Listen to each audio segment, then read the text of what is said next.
Guys, this video is all about decimals. Now, this question is often the very first question on a test, probably 100% the non-calculator papers, and it confuses lots of people, but you need to think about this really logically. So you're always going to be given some sort of information. So if you wanted to look these up, I'd call them associated facts. So you're given this, you have to work out what this one is. So my first approach is always to estimate my answer. So I know this one is roughly 7, and I know this one's roughly 3. And 7 3s are 21. So my answer cannot be like anything majorly different to that. So 21, if I put the decimal point here, I get 19. 194, 1.943, it must be there. My answer, just using a bit of logic, must be there. I'm going to show you why that happens. So from here, this is being divided by 10, and this one is also being divided by 10. So technically our answer is being divided by 10 twice. Divided by 10 twice.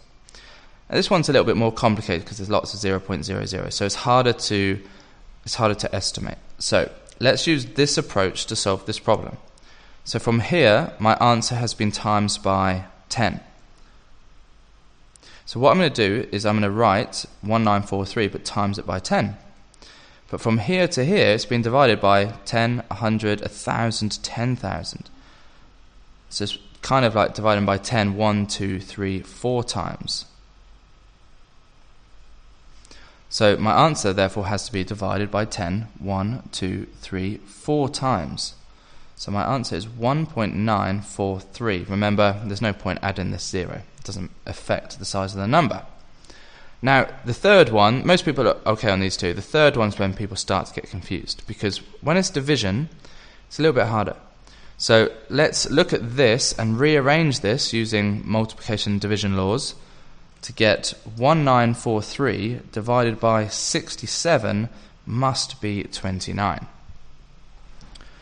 So the first thing I'm going to work out is, I'm not going to go straight to the answer on this one. I'm going to do 19430 divided by 67. Now, I'm not going to do it this approach, it's just logic is much easier for these. So that divided by 67 is this. Now I times this one by 10. Oh, sorry, I don't know why I wrote 4 there. Now I've times this by 10. Are there going to be more of these in this or less? You should be able to see that's quite obvious. There's definitely going to be more of these in a bigger number, and it's 10 times bigger, so it's 290.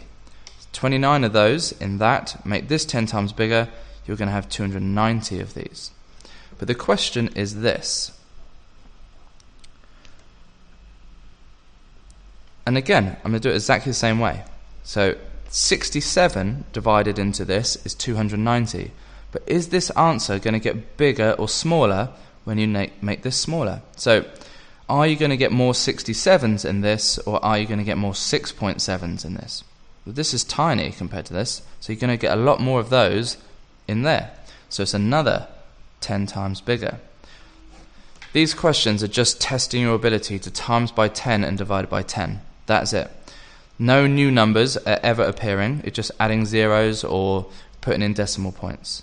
So my advice with the divisions especially, just approach it logically. This one's a little bit unlucky. Normally you can do them all just using logic.